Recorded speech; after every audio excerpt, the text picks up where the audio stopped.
Okay, hello everybody, and welcome back to another edition of A Handful of Hope. I am so happy and grateful to have Demian, who looks like he's joining us from the top of the Universal Studios logo, with us today. And Demian is currently the superintendent principal of the largest K through 6 elementary school in Santa Barbara in his 29th season in education. Having worked across all levels of the K through 12 environment, he is also experienced as a district level administrator and has taught in credential programs at the university level. Along with his current duties as superintendent principal, he is the current president of the South Santa Barbara charter of the Association of California School Administrators, ACSA, and teaches in the local Preliminary Services Administration Credential program, helping those that want to become administrators. A published author, Demian is a lifelong learner who continues to make a difference for students and seeks to support schools and people who work in them. Demian, welcome, and thank you so much for being here. Awesome. Good to see you, Jesse. I'm Yeah, glad to be invited. You too. We were talking offline a little bit about as full disclosure, I don't have children, and I'm not in that world of having kids moving out of schools into at-home learning. And you were sharing with me how unprecedented that is, and how it blew my mind about just how much goes on and how many moving parts. And I was hoping maybe you could start with that and just shine some light for those of us who aren't fully cued in on that. Sure. Yeah. Well, I'm going to start out with just a couple of kudos, actually. First of all, kudos to the families out there who do have kids and are making the switch and helping their kids continue to learn at home. It's a huge change, and it's a big responsibility. And I know that we've been working with families, and there's all sorts of different resources that families have, but overall, they've been doing an amazing job. And I just really want to say thanks to those families out there who help their students continue to learn, their children continue to learn. And I think, really in this whole COVID-19 crisis, one of the unsung heroes are the teachers, both here locally and across the nation, because they have really done something pretty unprecedented by trying to put together an educational opportunity online for students. And why I say it's unprecedented is because usually if you were to plan to have an online program, and there are some schools out there who do that, it takes months, sometimes even years, to put together a program that they feel confident about and that they feel really solid. And nationwide, we've really put together a system in a matter of weeks that is we're hopefully continuing to provide opportunities for students to continue their learning. We put the message out when we closed schools physically, we closed our campuses, that even though the buildings are closed, the learning continues. And that's only been possible through the expertise, the experience, the courage that teachers have had to dive in and really help students continue to learn. And from a school standpoint, I mean, my school alone, we've given out hundreds and hundreds of devices. We've helped families get connected to the internet who weren't previously connected. We're providing work for them. We're providing online classes for them. We're checking in with them on a weekly basis. Multiple times a week, for each student. And that's happening up and down the state and across the country. And I just think teachers have done an incredible job. Yeah, and I think it really has been highlighting sort of how critical schools are, to the daily functioning of our society. And I think we're really seeing that both on the, when kids stop coming to school, the tremendous impact that has across society as a whole. And again, we're continuing to do our part, and I'm just really proud of what educators have done in the last couple of weeks. Can you elaborate on that a little bit, Demian? I remember you were talking before about just what a pillar schools are, education is. Can you elaborate on it more? Because I don't know if people necessarily, and I wasn't thinking in this way until you told me about just how much of a pillar education is, not just in terms of learning and development, but in terms of actually functioning and serving the economy. And that was just something that I hadn't even thought of. Could you expand on that a little bit? Yeah, sure. I mean, I think it's really kind of multi-leveled. We think about schools, and, our primary mission, of course, is to provide an academic experience and make sure that students are ready for the future academically. But schools are also simultaneously, we're providing that, we're taking care of the kids during the day so that the parents can work, right? And that allows our economy to function. We're feeding kids every single day. And for some of our kids, and depending on where you are, it can be quite a large number. It's the best meal that they're going to get in the day. And we're feeding them breakfast and lunch.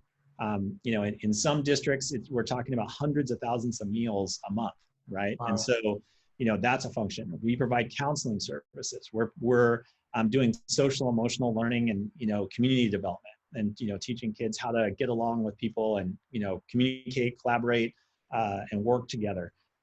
All of those things are happening, every day as we gather in these large communities that we call schools. And so now that these schools have been pushed, and sort of scattered, to the winds, we're really realizing how valuable all of those services are. So schools just go so much beyond, the reading and writing and arithmetic. We really are sort of a full service community, organization. And it's also a place where people gather, you mentioned at the very beginning, I mean, we take in people's children, right? And so I always say to my staff, right, that people are trusting us with the thing that's the most important to them in their lives, which is their kids.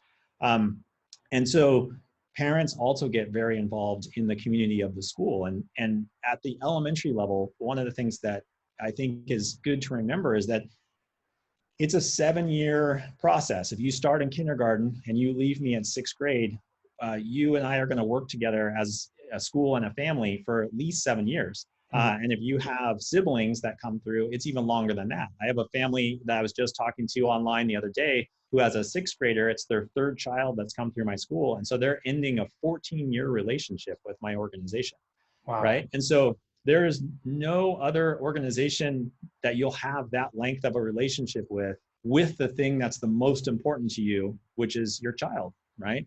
And so, your kids, friends, parents become your friends, those kinds of things. And so we really do become these, integrated and tight-knit communities where we're coming together to do what's best for the kids. And so now that all of that has changed, we're really looking at how do we try to maintain as many of those services as possible, even in this new delivery system.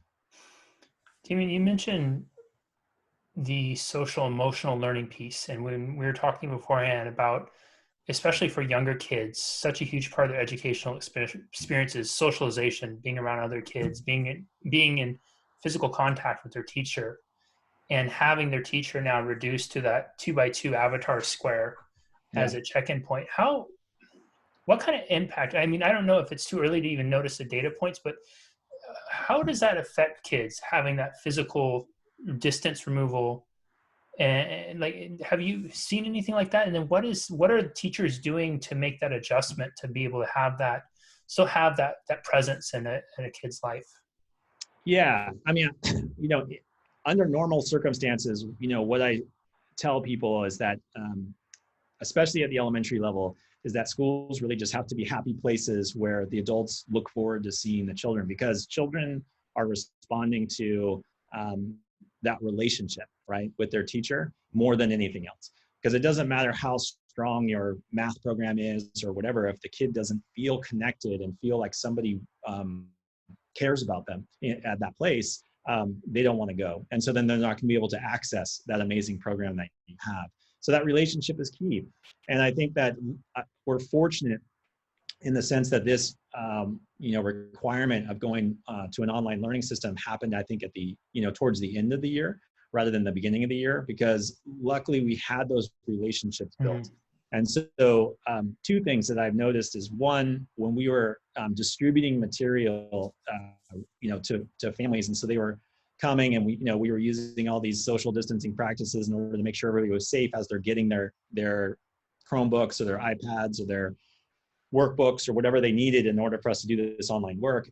When the kids would see their teacher, they would just get so excited, like they literally, we were doing like curbside drop off, and the cars would roll up and kids would almost fall out of the windows in the back seats when they saw their teachers, just wanting to, shout their name and, say hi to them. And, you could just see that desire, right, to connect, again, with their teacher and with their school was just so powerful. And it really made me, sort of remember that that's a key component.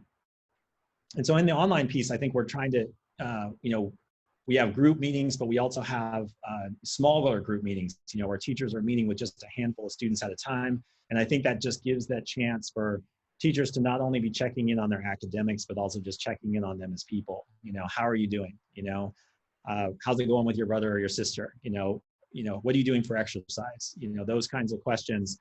And that, I think, is a lot of what happens at school too, right? It's not just, we don't come in and, it's just immediately like we're little robots and we sit down and we just get right to work. There's all that stuff about checking in, about how people are doing, and things come up, and so the school again becomes that sort of communal nexus where information is flowing through us. So, through those small group meetings, teachers are finding out that, a whole family might be quarantined, because somebody has tested positive, and so now they can't go out anymore and they don't know how to get groceries, right? And so we find that out, and then we connect them, with, the food bank who can deliver groceries, or we connect them with a delivery service or that sort of piece. And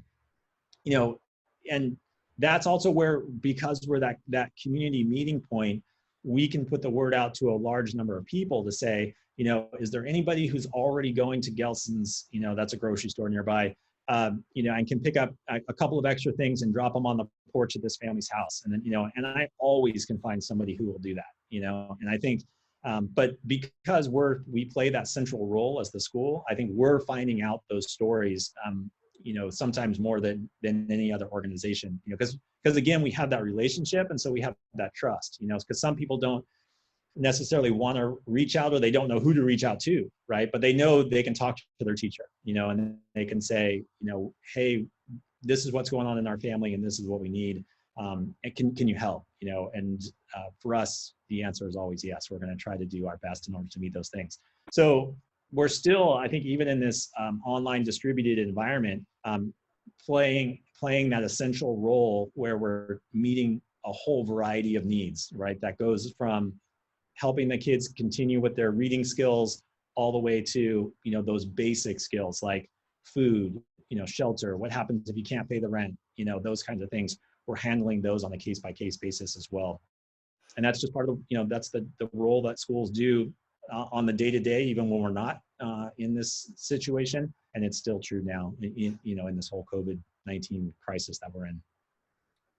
It's amazing to hear you break it down like that, because it's what I'm hearing is it's almost like in charge, in addition to the educational piece, you're acting as this almost community switchboard for everyone to try to do these massive things. And in addition to trying to get this whole, and knowing teachers and the amount of time they take in prepping lesson plans and stuff, and having to try to migrate all this stuff online, and then dealing with all these other pieces, dealing with the lunches, dealing with, getting the technology in everybody's hands, and doing it in such a short amount of time, and having to make that adjustment.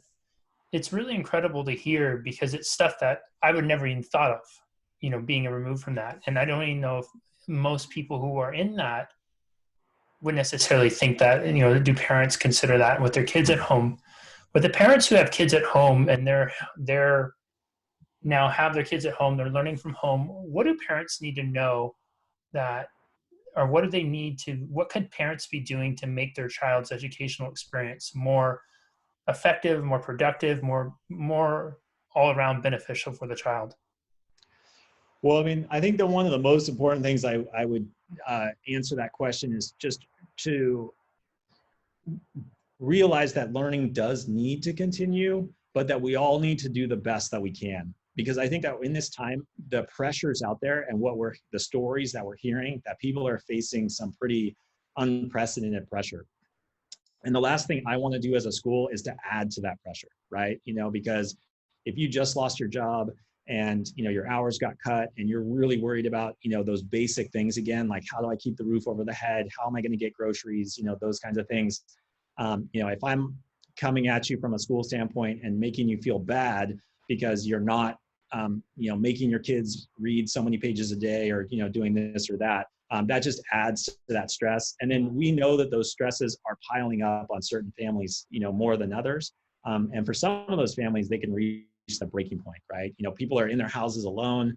I mean, not alone, but they're together. There's just so much, and with all those stresses, that can, we're worried about that, right? We want to keep people's mental health as healthy as it can be. That's our number one. So one of the things I try to do is to tell parents that there's no one way. in order to support their kid, because, you know, they might be seeing online or through social media, you know, there are certain parents who have the ability to, you know, provide a schedule for their kid where they can account for every half hour from 8 o'clock in the morning till 5 o'clock at night. And they're doing all these amazing things, and they're, you know, they have all these resources and time and different things. And, you know, that can create, you know, guilt or, you know, shame because they're not doing that and stuff. And I just want to take that away from families and to be like, you know, there's no one way to do it, right? But that said, I think that what is important is to be communicating to the kids that we do have to continue to practice, right? And in some ways, it's the same message we use over the summer. And so, you know, it's really important that kids are practicing the skills that they have. And so that's, you know, that's a big range, right? For us, I work from 5-year-olds to like 13-year-olds. And so the skills of those kids really varies. But, you know, the basics, right? If the kid is young and they're still like an emerging reader, then, you know, continuing to have them read and reading to them is really important. You know, the skills that they've learned in math, you know, just trying to practice those skills as much as possible. And the schools are providing materials in order for them to be able to practice those things. And so I think, you know, one of the basics is just setting up some sort of schedule, right? Like, you know, and whatever that works for you. If the family's working during the day and it's better to have a school type schedule in the evening, that's fine. If, you know, if it's possible for the student to set some time aside each day to do their schoolwork, I think that's just a really important thing to do. And that sort of normalcy, I think, also provides that resiliency that we're looking for, you know, mentally, right? You know, when all the routines break down, that's really hard on people in general. You know, humans in general find routines comforting, to a large degree. And so, you know, we know that, especially in crisis situations, right? I mean, the advice all the time is like, give people a job, right? You know, instead of just running around and like, I don't know what to do. You know, it's like, okay, you do this, you do this, you do this. That gives people a task. It gives people purpose. You know, it gives them a mission. It, you know, puts their mind somewhere else besides the larger, you know, existential questions about what could possibly happen in the future. And so the same thing applies, I think, with kids. And I think in some ways it's helpful for the adults. So setting a schedule is really helpful. And I would advise families to just do the best that they can about that. But, you know, being responsive to the kid too, right? We know that it's hard to learn when you're under a lot of stress, you know, and I think that's why schools work so hard and provide so many services, is to try to reduce that stress, because when that stress comes down, we know that kids are better able to access their learning. And so, you know, as a parent, you're sort of kind of playing that line, right? If for whatever reason, based on your unique situation, kids are highly, highly stressed, then you want to adjust, right? What's going on.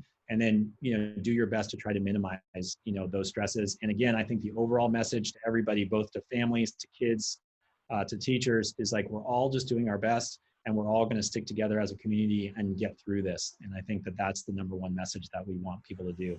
But keep practicing those skills, because we do know that there's, you know, we see it over the summer. There's just normal, you know, we call it summer loss, right? You know, kids leave in June with a certain set of skills, and when they come back in August or September, we see a little bit of a slippage, and we have to spend some time pulling it back together. And so, you know, we left on March 13th, and if we stay out of school all the way until next August, that's, you know, 5-6 months. And if a kid's doing nothing during that time except, you know, watching TV or playing video games, they're going to have to do a lot of catch up when we come back. Damian, I think I shared with you before, I used to volunteer at this crisis line, and I get data points messaged from them. They send out a weekly thing every week. And one of the things that came up, and the primary audience is going to be younger, under 18. And they were saying how there's been an increase on there with people calling in report abuse, physical abuse, some sort of abuse at home. And I've seen some data points starting to circulate in the US media too. I don't know how much of them are fact, because there's so much information out there right now. But based off of the crisis lines data points, it seems like they are seeing a little bit more of an increase in abuse, not just with child, but domestic violence situations as a whole. That was something I was quite shocked of, but then also it made me start to consider schools and that role is they're giving kids also that safe space, that reprieve away from whatever situation they might be in at home. With all of us now in that shelter in place thing, and all of us having neighbors and being in part of our little micro communities, are there, are there things that we can watch for or be on the lookout for, signs that if we see or that we could be alert to, that if there is a child that's in some sort of distress or duress, that we can alert or bring that attention to someone? Well, anybody who works in a school is called a mandate is a mandated reporter, right? We're actually required by law that if any sort of information comes our way that a kid is in danger in any way or is under any kind of threat, we have to report that. And we don't. It doesn't have to be. We're not the ones saying that that is happening. We are the ones that have to report that, and that's still going on now. Under these situations. And so I think that, if there's a child in your life and they're talking about stuff, you don't have to try to tease it out of them, but if they're sharing any information that's of concern to you, that still can be reported, and then it's up to other organizations to investigate that, to find out the validity of that. But, like on our end, we're required to make those reports. And again, I'm not saying it's true or not true, but it's my job to say, hey, this kid has told me that they haven't eaten dinner in, 5 days, or something like that, because the parent is, incapacitated or something like that, or whatever that situation might be. And I think that it just listening to what kids are saying, and just paying attention to those things, what just doesn't feel right, in terms of those pieces. Yeah. I think though, we taking into account what's happening, right? So, there might be things that we're like, oh, that's not super great, but we understand why it's happening, right? If you have, we have some families that are, 2 or 3 families in a 2-bedroom apartment. If you're under those living conditions while you're in a shelter-in-place environment, you might not be getting as many showers as you normally would, right? So there's sort of an explanation for that, which isn't about abuse, right? That kind of thing. But kids will often just share things where it's a red flag, and then you would want to make sure that they're safe, and get other authorities involved, child protective services, that kind of thing. Okay. As community members, Demian, is there something that we all can do in our respective communities to better support teachers, educators, to I don't know, to schools in this time? Is it reaching out to friends who are teachers? Is there anything that we can do? And if so, what is it? What would that look like? Yeah, I think that there are. I think, we just had a family who was quarantined and they needed to get meals delivered. And, we sent the word out to our community, and sometimes, like, people who don't have the same pressures, like, somebody like who doesn't have little kids at home that they're taking care of, or they don't have elderly parents that they're taking care of that they might be worried about, being exposed. You can play that role where, it's easier for you to go out and do an errand for somebody and bring it to their house. And so I think that for the community as a whole is just, staying in touch with all of your community members. And when you get that call, right, somebody might know you, right, Jesse, and say, hey, Jesse, I can't do this right now because, my partner's going through chemotherapy and I'm worried about it, but could you, go and pick up lunches at the lunch program and drop them off at somebody's porch this day, and you're like, yeah, I can do that, right? And being up for that. The other thing I think is that,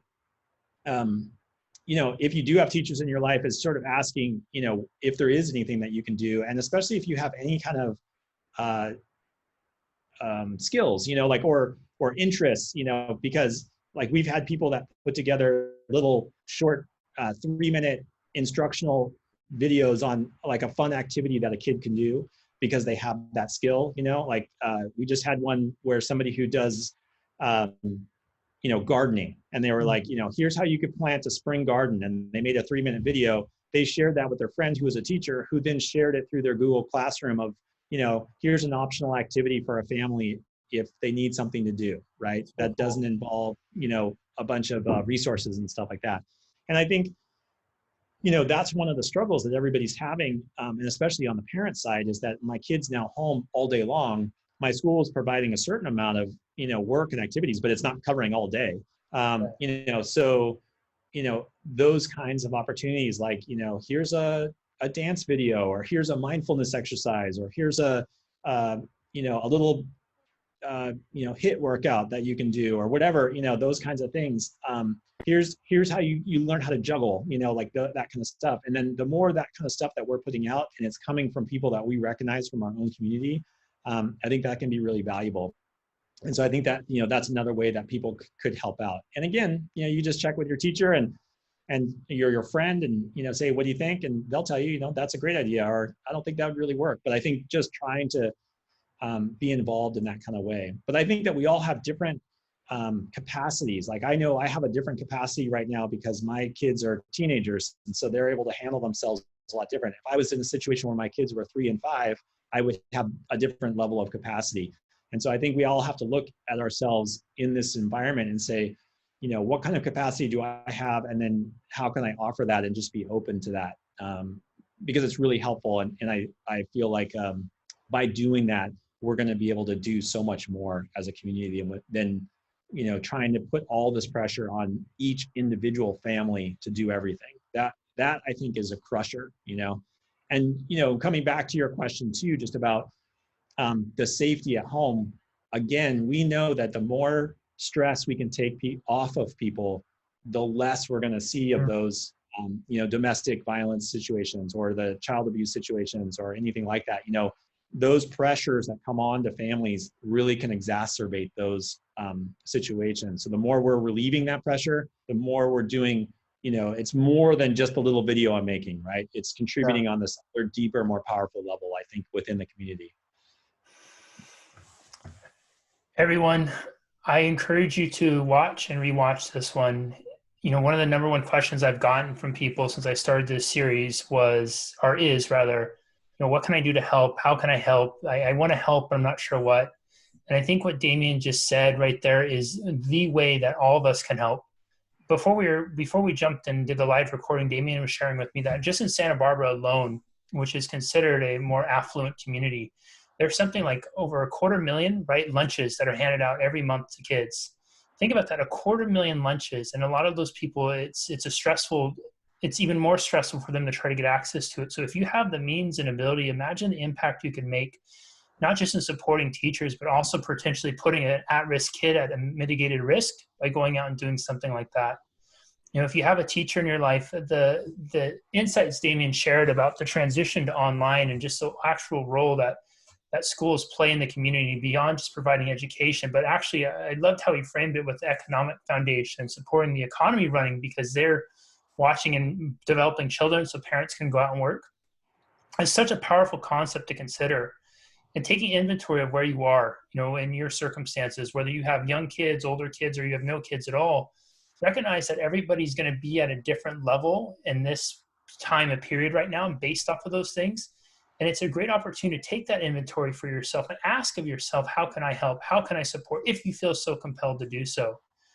Parents, if you have kids at home, I love what he said about laying out that routine with them. But also remember to give yourself permission to do that you're doing the best you can. No need to put the extra pressure on. No need to compare with who's doing what on social media. All that really matters is what you're able to control in your four walls. And that if you can try to just do the best you can, that's all that anybody can really expect during this time.